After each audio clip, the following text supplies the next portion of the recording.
Hello दोस्तों, मैं Madhav sir maths हुनर में आपका स्वागत है। तो आइए हम गौर फरमाते हैं अगले क्लास को। ध्यान दीजिएगा, आज आपको बहुत अच्छा सवाल करवाने जा रहे हैं। अभी एएलपी का वैकेंसी आया हुआ है, फर्स्ट क्वेश्चन एएलपी का ही है। ध्यान दीजिएगा, देखा जाए, गौर करेंगे। बहुत अच्छा सवाल है। हालांकि कोई जरूरी नहीं कि एएलपी में ही पूछेगा, सारे एग्जाम में पूछ सकता है। ये कोई जरूरी नहीं कि ये फिक्स है कि ये सवाल एएलपी में ही पूछेगा। ध्यान दीजिएगा, देखा जाए, गौर करना मेरे दोस्त। ध्यान दीजिएगा, सवाल क्या है। तीन संख्याओं का मौसम मतलब महत्तम समवर्तक 12 है। यदि वे 1:2:3 के अनुपात में हैं तो संख्या क्या होगी। देखिए, बात को समझिए। रेशियो दे रेशियो इस सवाल में दिया हुआ है। रेशियो मतलब अनुपात दिया हुआ है, 1:2:3।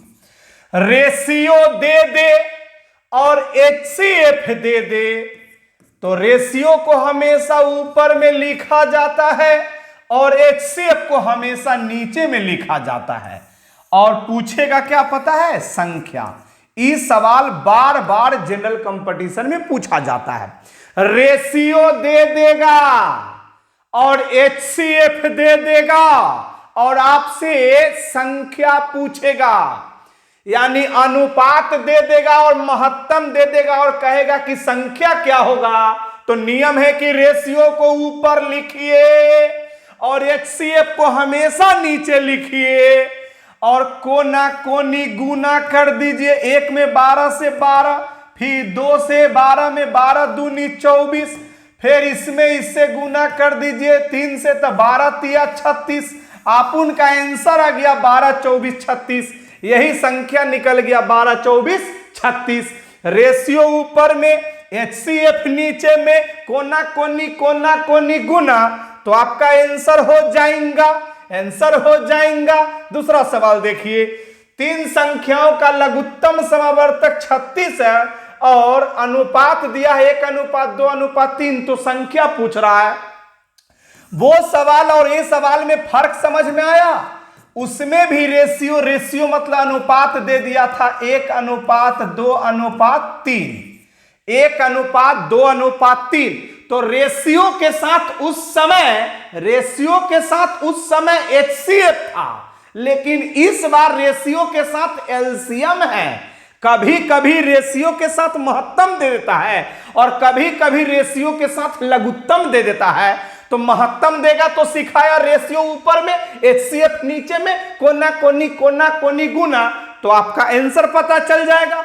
लेकिन रेशियो के साथ जब रेशियो के साथ एलसीएम दे, तब एलसीएम नीचे में नहीं लिखाता है। तब क्या होता है, इसका एलसीएम पहले निकालिए। इसका एलसीएम, तो इसका एलसीएम हो जाएगा, इसका एलसीएम 1, 2 और 3 का एलसीएम 6 हो जाएगा।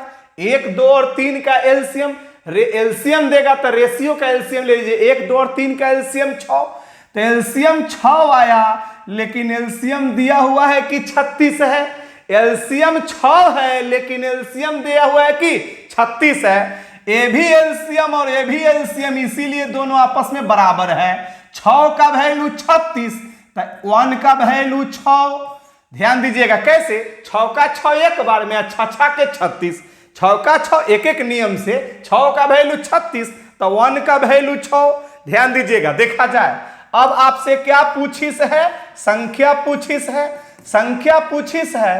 तो 1 का वैल्यू 6, अब 2 का वैल्यू, तो 1 का वैल्यू 6, तो 2 का वैल्यू 6 दूनी 12, 3 का वैल्यू 6 3 18, यानी आप उनका आंसर हो गया 6 12 18, 6 12 18, ऑप्शन नंबर बी। ध्यान दीजिएगा, एकदम ठोकले जवाब देना है। देखा जाए क्या है, ध्यान दीजिएगा। सारा सवाल सिखाएंगे, आप देखते रहिए। ध्यान दीजिएगा, x² - 5x + 6 इतना दिया है, तथा x² - 7x + 10। ध्यान दीजिएगा, इसका एचसीएफ और एलसीएम ज्ञात करें। इसका एचसीएफ भी निकालना है और एलसीएम भी निकालना है। ध्यान दीजिएगा मेरे शेर लोग, गौर फरमाना, ध्यान दीजिएगा। तो ये दो समीकरण है, दो इक्वेशन है, x² - 5x + 6 अब फिर ध्यान दीजिएगा x square minus 7x plus 10। ध्यान दीजिएगा, तो करना क्या है, करना कुछ नहीं है। ध्यान दीजिएगा, देखा जाए, हालांकि इस ऑप्शन को इधर लिखना चाहिए था तो बताने में सुविधा होता, कोई बात नहीं है, आपको हम समझा देते हैं। ध्यान दीजिएगा, देखा जाए, यहीं दिखाते हैं, यहीं दिखा देते हैं। ध्यान दीजिएगा, इसको यहां समझा देते हैं, यहां ध्यान दीजिएगा। यानी बच्चा में हम लोग इसको कैसे गुणनखंड करते थे, हम एक बार पहले बच्चा वाला तरीका से बता देते हैं, फिर उसके बाद फास्ट सिखाएंगे। ध्यान दीजिएगा, बच्चा में कैसे करते थे, गुना करने पर प्लस 6 आना चाहिए और जोड़ने घटाने पर 5x आना चाहिए माइनस में, ऐसे ना बच्चा में सोचते थे। तो ध्यान दीजिए, गुना करने पर प्लस 6, जोड़ने घटाने पर माइनस 5x। तो क्या करते थे, ऐसे करते थे, इसको ऐसे तोड़ते थे, एक्स स्क्वायर है तो एक्स स्क्वायर, और यहां पे माइनस 3x, फिर माइनस 2x, और यहां प्लस 6 है तो प्लस 6। ध्यान दीजिएगा, देखा जाए, बात को समझिएगा। यानी देखिए, माइनस में माइनस से माइनस माइनस गुना करेंगे तो माइनस माइनस प्लस, और 3 दूनी 6, तो प्लस में 6 आना चाहिए, तो माइनस माइनस प्लस, और 3 दूनी 6, प्लस में 6 हो गया, और 3 गो x और 2 गो x जुटेगा तो 5 गो x हो जाएगा माइनस में। तो बच्चा में इसको क्या करते थे, कॉमन लेते थे, तो एक्स स्क्वायर का मतलब एगो एक्स कॉमन ले लिया तो एगो एक्स बचेगा, तो एक्स कॉमन लेने का मतलब यहाँ 3 बच गया। अब यहाँ से 2 कॉमन ले लेंगे तो x, अब यहाँ पे 2 तिहाई 6, तो ध्यान दीजिएगा प्लस माइनस माइनस हो जाएगा। ध्यान दीजिएगा, यहाँ पे गौर फरमाना, यहाँ पे माइनस हो जाएगा 2 तिहाई 6।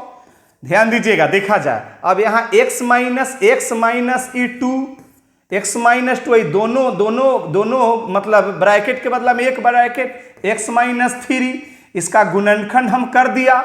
लेकिन ऐसे नहीं करेंगे, कंपटीशन में लोग ऐसे नहीं करता है, पहला बार जानबूझ के ऐसे बताया था। जैसे देखिए, इसको हमको करना होता ना तो हम डायरेक्टे जान देते x माइनस 2 x माइनस 3, इतना करवे नहीं करते। जैसे इसको देखो कैसे करेंगे, इसको ध्यान दीजिएगा, यानी प्लस में 10 आना चाहिए, गुना करने पर माइनस में आना चाहिए 7x, तो यहाँ पे x माइनस 5 और यहाँ पे x माइनस 2 हो गया गुणनखंड, बस डायरेक्ट मने में सोच लिया। ध्यान दीजिएगा, देखा जाए, माइनस माइनस प्लस, प्लस हो गया, अपान दूनी 10, माइनस माइनस प्लस अपान दूनी 10, अब माइनस 5 और माइनस 2 तो माइनस 7 हो गया ना, डायरेक्ट गुणनखंड हो गया। अब हम आपको HCF पहले निकालते हैं, पहले HCF निकालते हैं। HCF निकालने के लिए बोला है, तो HCF निकालने का क्या सिखाया है पिछले क्लास में, जो दोनों ग्रुप में कॉमन होगा वही HCF कहलाएगा। तो देखिए, एगो ग्रुप ये वाला है, इधर वाला, एगो ग्रुप इधर वाला, तो दोनों ग्रुप में कॉमन, तो देखिए x माइनस 2 इसमें भी और x माइनस 2 इसमें भी, तो जो दोनों ग्रुप में कॉमन होता है वही HCF होता है। तो देखिए, x माइनस 2 इसमें भी, x माइनस 2, लेकिन बाकी ये तो कॉमन नहीं ना है, तो यही इसका HCF हो जाएगा। और हमको फिर एलसीएम निकालना है, क्या निकालना है, एलसीएम। तो एलसीएम में क्या सिखाया, एलसीएम में क्या सिखाया कि सभी ग्रुप के सभी बेस लिखाना चाहिए, दोनों ग्रुप के सारा बेस लिख देंगे और एक चीज दोबारा नहीं लिखना है। दोनों ग्रुप के सभी चीज लिखाएगा लेकिन एक चीज दोबारा नहीं लिखाएगा, दोनों ग्रुप के दोनों बेस को लिखेंगे लेकिन एक बेस दोबारा नहीं। तो चलिए इसका लिखेंगे x माइनस 2, चलिए ध्यान दीजिएगा x माइनस 2, और फिर देखिए ये भी लिखेंगे x माइनस 3, लेकिन x माइनस 2 नहीं लिखाएगा क्योंकि वहां लिखा गया है x माइनस 5 नहीं लिखा है, इसमें से तो लिखा गया x माइनस 5 नहीं लिखाया है, तो यहां लिखाएगा x माइनस 5। तो ये हो गया अपन का, ये हो गया एलसीएम। पावर वाला तो झंझट है ये नहीं, पावर वाला बात रहता है ताकि इस पर पावर नहीं ना, इस पर पावर नहीं, ब्रैकेट पर पावर नहीं है, तो दोनों ग्रुप के सभी बेस को लिखा जाता है, कोई एक बेस दोबारा नहीं लिखाता है एलसीएम में। और एचसीएफ में जो दोनों में कॉमन होता है वो एचसीएफ होता है। तो ध्यान दीजिएगा, x माइनस 2 इसमें है, और फिर x माइनस 2, x माइनस 3 और x माइनस 5। देखिए ऑप्शन नंबर ए, ई हो गया, देखिए कॉमन दिया हुआ है ना, ई हो गया एचसीएफ एलसीएम दोनों पूछा है, तो ये एचसीएफ हो गया और ये एलसीएम हो गया। आगे बढ़ते हैं, ध्यान दीजिएगा, देखा जाए एक एक बात समझ में आएगा, वीडियो को कंटिन्यू देखिए, ध्यान दीजिएगा मेरे दोस्त, गौर फरमाना। फिर देखिए यहाँ पे दो गो ग्रुप है ना, 2 गो ग्रुप है, तो एगो ग्रुप का हम इसको लिख सकते हैं, इसको तो लिख सकते हैं ना ऐसे, 4 का स्क्वायर 4 का स्क्वायर क्या होता है 16, 4 का स्क्वायर 16, तो ए स्क्वायर माइनस बी स्क्वायर पर सेट हो जाएगा, तो ये हो जाएगा ए प्लस बी इंटू ए माइनस बी। ध्यान दीजिएगा, देखा जाए, अरे भाई 16 को हम 4 का स्क्वायर लिख सकते हैं ना। फास्ट भी पढ़ाने के लिए सोचते हैं, लेकिन थोड़ा भी फास्ट पढ़ाते हैं तो समझ में नहीं आता है ना, मन में लगता होगा थोड़ा फास्ट पढ़ाएं, लेकिन फास्ट जैसे ही पढ़ाते हैं तो फिर समझने में दिक्कत होने लगेगा। तो ध्यान दीजिएगा, 16 को 4 का स्क्वायर तो हो जाएगा ए स्क्वायर माइनस बी स्क्वायर, ए स्क्वायर माइनस बी स्क्वायर का फॉर्मूला होता है ए प्लस बी इंटू ए माइनस बी। ध्यान दीजिएगा, ये हो गया, इधर वाला का हो गया, फिर इधर वाला एवं के बाद वाला का, यहाँ पे x प्लस 2 और फिर x माइनस 1 हो जाएगा, हो गया इसका गुणनखंड, हो गया, ताकि प्लस माइनस माइनस माइनस 2 में 1 से गुना करेंगे -2 हो गया, +2 में से एगो -2 घट जाएगा तो एगो x बच जाएगा, हो गया गुणनखंड इसका। और दोनों का गुणनखंड हो जाता है तो हमको इसका एलसीएम निकालने के लिए कह रहा है। क्या निकालने के लिए कह रहा है? एलसीएम।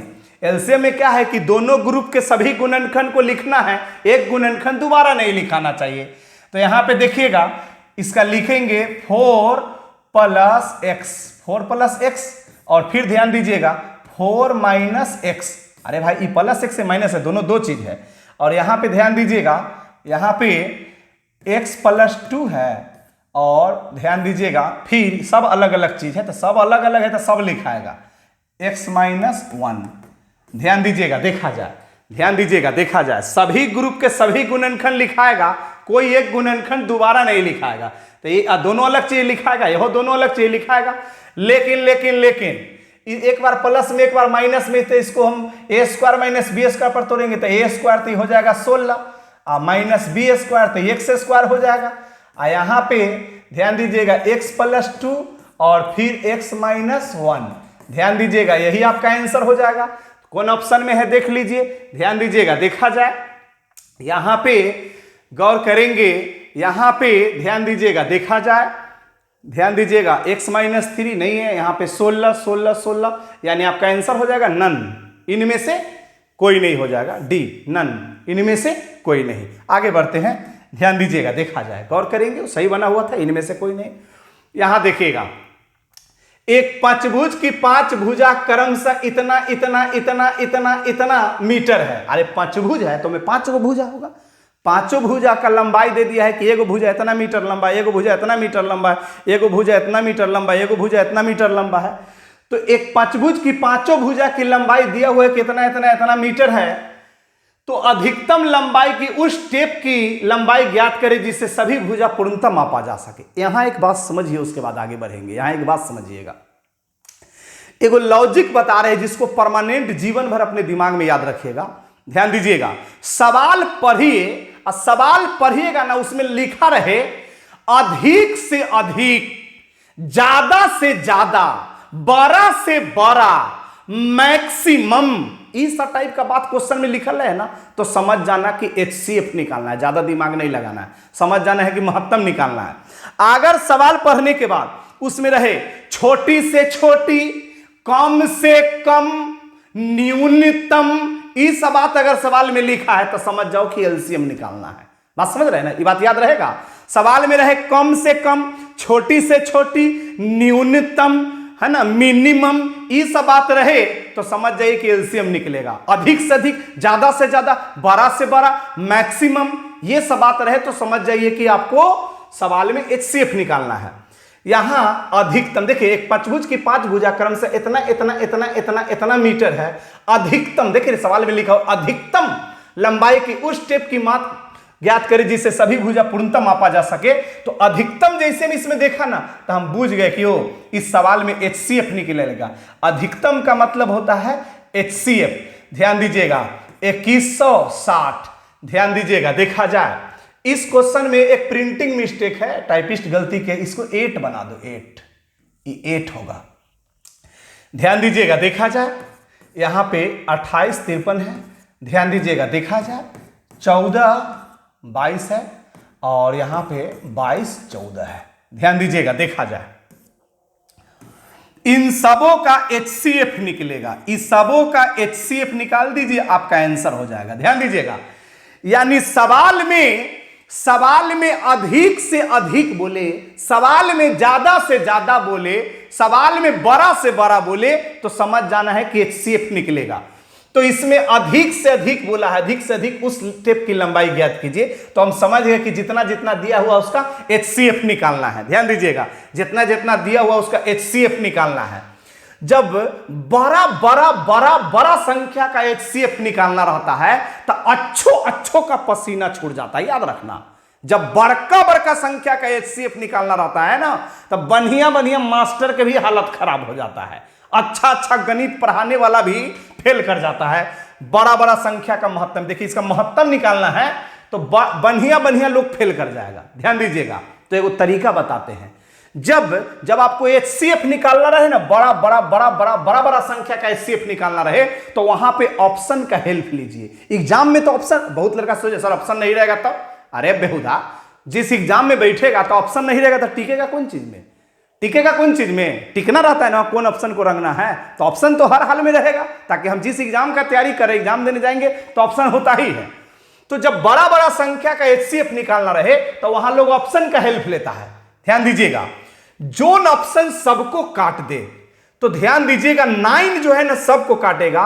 9 का नियम होता है, 9 का नियम होता है कि संख्या का योग अगर 9 से कट जाए तो संख्या भी 9 से कट जाता है। देखिए 1 में 7 जोड़ेंगे 8 और 3 11, 11 में 7 जोड़ेंगे 18, सबको जोड़ने पर अंकों का योग 18, 18 9 से कट जाएगा। 2 1 3, 3 और 6 9, 9 में जो 9 9 से कट जाएगा, सबको जो 8 10, 10 5 15, 15 3 18 कट जाएगा। 1 और 4 5, 5 और 2 7, 7 और 2 9 कट जाएगा। 2 और 2 4, 4 8 1 9 कट जाएगा। यानी 9 जो है ना इस सभी को काटता है, इसीलिए इसका HCF 9 होगा। बाकी इसमें से कोई ऑप्शन सबको नहीं काटेगा, इसीलिए इस सवाल का HCF कितना होगा? 9। आगे बढ़ते हैं, ध्यान दीजिएगा, देखा जाए सवाल को देखते जाइए मेरे दोस्त, ध्यान दीजिएगा। Find the GCD।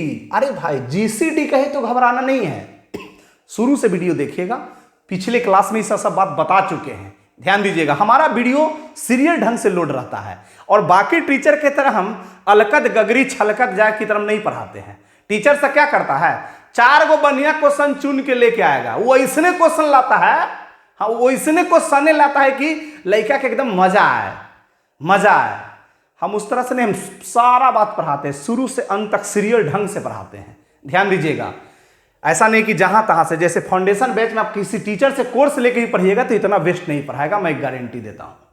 ध्यान दीजिएगा, यहां देखा जाए, फाइंड द GCD ऑफ इतना एंड इतना, इसका GCD निकालना। अरे भाई इतना और इतना का महत्तम, GCD मतलब महत्तम निकालना है, तो यहां पे हम लिख सकते हैं ना, अरे ये 4 को 2 का स्क्वायर लिख सकते हैं, 2 का स्क्वायर लिख सकते हैं ना, इसको तोड़ देते हैं भाई, ये 4 को नहीं लिख सकते 2 का स्क्वायर, तो ये A square minus B square, A square minus B square का फॉर्मूला होता है A plus B into A minus B, A plus B into A minus B। Formula को जान लीजिए, नहीं जानते तो A square minus B square का फार्मूला होता है A plus B into A minus B, ये फार्मूला होता है, इसी फार्मूला पर मैंने तोड़ा। A स्क्वायर में इसको A बोला, X स्क्वायर 2 को B बोला, तो A square minus B square का होता है A plus B into A minus B, ये टूट गया। चलिए ये तक करने की जरूरत नहीं था, लेकिन मैं समझा दिया। इसी तरीके से डायरेक्ट माने में इसका गुणनखंड कर लेंगे, तो x plus 3, sorry x minus 3 कर दो यार, x माइनस 3, ध्यान दीजिएगा, x माइनस 3 और फिर x से प्लस 2 कर दो, हो गया। प्लस माइनस माइनस, 3 दूनी 6 और 3 में से 2 जाएगा, 3 में से 2 जाएगा तो 1 बच जाएगा, 3 में से 2 जाएगा तो 1 हो जाएगा, 1 माइनस में बचे, इसका गुणनखंड हो गया। GCD ध्यान दीजिएगा, GCD निकालना है मतलब HCF निकालना है। HCF किसको कहते हैं? जो दोनों ग्रुप में कॉमन होगा, जो सभी ग्रुप में कॉमन होता है वही GCD कहलाता है। तो दोनों ग्रुप में जो कॉमन होगा GCD कहलाएगा। तो देखिए x प्लस 2 इसमें है और x प्लस 2 इसमें भी है, तो इसका GCD हो जाएगा x प्लस 2। और कोई चीज कॉमन है? नहीं है। तो जो दोनों ग्रुप में कॉमन होगा तो x plus 2 option number A में। अगला सवाल को देखा जाए, नेक्स्ट सवाल को देखिएगा। अरे इसका GCD निकालना, ये तो और अच्छा है ना जी। देखिए इतना एंड इतना, 2 ग्रुप है, एगो इधर ग्रुप है, एगो एंड के पहले ग्रुप है। ध्यान दीजिएगा, ये तो और अच्छा बात है। क्यों अच्छा है जानते हैं? क्यों अच्छा है? क्योंकि ऑलरेडी गुणनखंड करके दिया, इसको गुणनखंड करना नहीं है, तो गुणनखंड किया हुआ है, डायरेक्ट एकदम रेडीमेड माल है, इसको डायरेक्ट रेडीमेड शर्ट कैसा रहता है, खरीदिए आप पहन लीजिए, कोई झंझट नहीं रही, तो ऑलरेडी बनल बनायल है। जीसीडी निकाल देना है डायरेक्ट। जीसीडी क्या होता है, जो दोनों ग्रुप में कॉमन हो, तो x+3 इधर है और x+3 इधर भी है, चलिए लिख लिया x+3, दोनों तरफ x+3, अभी पावर को नहीं देखे, अभी पावर को नहीं देखे, अभी हम सीधे बोल रहे हैं कि x+3 इधर भी है, x+3 इधर भी है, चलिए लिख लिया। x-2 इधर है लेकिन x-2 उधर नहीं, चलिए नहीं होगा। x+1 इधर है, x+1 इधर भी है, तो x+1 भी होगा, जो दोनों ग्रुप में कॉमन है। हाँ, जीसीडी में HCF में लोअर पावर, HCF में लोअर पावर चढ़ाया जाता है और एलसीएम में हायर पावर चढ़ाया जाता है, तो यहां पावर वाला भी झंझट है, तो जीसीडी में लोअर पावर, महत्तम में छोटका पावर, तो x+3 का पावर इधर 2 है और इधर x+3 का पावर 1 है, तो 1 ना चलेगा, छोटका पावर 1 पावर नहीं देने से काम चलेगा। अब देखिए x+1 का पावर 2 है, x+1 का पावर 3 है, तो 3 है इधर 2 है, तो छोटका पावर 2 चढ़ेगा, यही आप उनका हो गया जीसीडी, यही आपका आंसर हो जाएगा। तो x+3 और फिर x+1, ऑप्शन नंबर सी, ध्यान दीजिएगा। देखा जाए नेक्स्ट सवाल को देखा जाए, ध्यान दीजिएगा, देखा जाए, यहां बहुत आसान है, बट्टा वाला, एग्जाम में बट्टा वाला भी लघुत्तम महत्तम पूछ देता है, तरह तरह का पावर वाला, पावर में निगेटिव वाला, ये सब पढ़ाए हैं, है ना, पावर पॉजिटिव वाला, बट्टा वाला, दशमलव वाला, तरह तरह से पूछता है, कैसनो तरह से पूछेगा तो आपसे बन जाएगा, ध्यान दीजिएगा। लेकिन उसके लिए वीडियो को रेगुलर देखिए, एक नोट्स बनाइए, ध्यान दीजिएगा। बट्टा वाला लघुत्तम महत्तम तक निकालना और आसान है, जैसे देखिए 2/3 है, यहां 5/7 है और यहां 3/12 है, और इसका HCF निकालना है। याद रखना मेरे दोस्त, HCF निकालने का फॉर्मूला है बट्टा वाला का ध्यान दीजिएगा। यहां देखिएगा, बट्टा वाला का जब भी HCF निकालना हो ना, तो बट्टा वाला का HCF निकालने का फॉर्मूला है ऊपर वाला का HCF और नीचे वाला का LCM। याद रखिएगा, HCF जब भी निकालना हो, HCF बट्टा वाला का, तो बट्टा वाला का जब भी महत्तम निकालना है तो ऊपर का लाइन का HCF निकालिए और नीचल का लाइन का LCM निकालिए, तो निकल क्या जाएगा, HCF।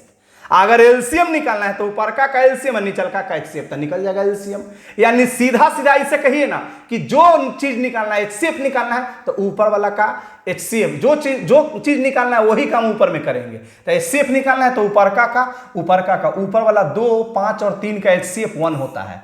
अरे 2, 5 और 3 का महत्तम 1 नहीं होता है, और नहीं आता है तो बच्चा वाला तरीका से महत्तम निकालिए, और उससे भी नहीं समझ में आता है तो हमारे पीछे वाला वीडियो में सब सिखा चुके हैं, पीछे वीडियो देखिए, उसमें सब चीज सिखा दिए। 2, 5 और ये छोटा तीसरा चौथा के बच्चा को 2, 5 और 3 का महत्तम दीजिएगा तो 1 निकाल देगा। तो ऊपर वाला का HCF निकालना है और नीचे वाला का LCM, तो नीचे वाला का LCM 84 हो जाएगा, 3, 7 और 12 का LCM 84 हो जाएगा। तो यही निकल गया आपका क्या, ऊपर वाला का HCF है, नीचे वाला का LCM कर दीजिएगा तो निकल जाएगा HCF आपका 1/84। आगे देखा जाए, वही बात है, बट्टा वाला का LCM निकालना है, तो LCM निकालने का फॉर्मूला है कि ऊपर वाला का LCM, तो 1, 2 और 3 का LCM 6 हो जाएगा, 1, 2 और 3 का LCM 6 हो जाएगा, और नीचे वाला का HCF 5, 7 और 1 का HCF 1 हो जाएगा। बट्टा में 1 नहीं दीजिएगा, काम चलेगा, आपका LCM हो गया 6, ऑप्शन नंबर ए। हम उम्मीद करते हैं कि आपको एक एक बात समझ में आया होगा और आगे भी इसी तरह से समझ में सब दिन आएगा। मेरा वीडियो को कंटिन्यू देखिए, नोट्स बनाइए और सभी दोस्तों को बताइए कि एक ऐसे देहाती अंदाज में पढ़ाने वाले माधव सराय हैं कि कमजोर से कमजोर बच्चा को भी समझ में आएगा। अगर मेरा वीडियो अच्छा लग रहा है तो वीडियो को लाइक कीजिए, सब्सक्राइब कीजिए और अपने दोस्तों में भी शेयर कीजिए।